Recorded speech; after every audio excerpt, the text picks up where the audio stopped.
आजचा दिवस खूप बिझी होता पण तितकाच छानही गेला आणि आज मी माझं नाईट स्किन केअर रुटीन पण तुमच्यासोबत शेअर केले आहे, त्यामुळे व्हिडिओ शेवटपर्यंत नक्की बघा। काल एकादशी होती म्हणून मी गुळ तूप पोळी नैवेद्यासाठी केली आणि देवाला तुळशीला नैवेद्य दाखवून दिला। आमच्यासाठी ब्रेकफास्टला उपमा बनवला होता। आज आम्हाला एका प्रोग्रामला जायचं होतं म्हणून आम्ही पटकन रेडी झालो। शान्वी तर तिचा ड्रेस दाखवण्यातच बिझी होती। प्रोग्रामला पोहोचलो, तिथलं जेवण पण छान होतं। तिथे एक मिरर दिसला, मग काय फोटो व्हिडिओ तर झालंच पाहिजे।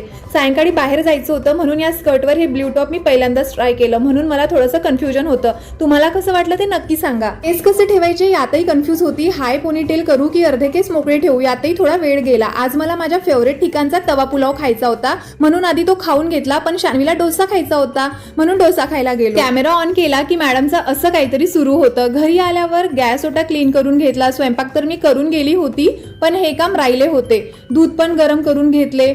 एकदाचं किचन पूर्ण क्लीन झालं ना की मग मी निवांत असते।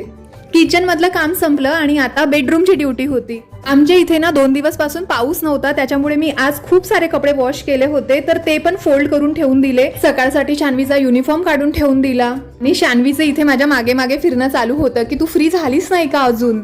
सगळं आटोपल्यानंतर मी छान फ्रेश झाली आणि माझं स्किन केअर करून घेतलं। सिरम लावले आणि हे खूप दिवसांपासून मी ना लिप बाम घेऊन ठेवले होते। आज त्याचा मुहूर्त लागला होता। हे एक पिंपल जेल आहे माझ्याकडे, ते पण लावून घेतलं। छान आहे हा जेल, 1 ते 2 दिवसात पिंपल गायब होऊन जातात। आणि सगळ्यात शेवटी बॉडी लोशन लावून घेतले। तर असा होता माझा आजचा दिवस। व्हिडिओ कसा वाटला नक्की कमेंट करून सांगा। चला भेटूया नेक्स्ट व्हिडिओ मध्ये। बाय।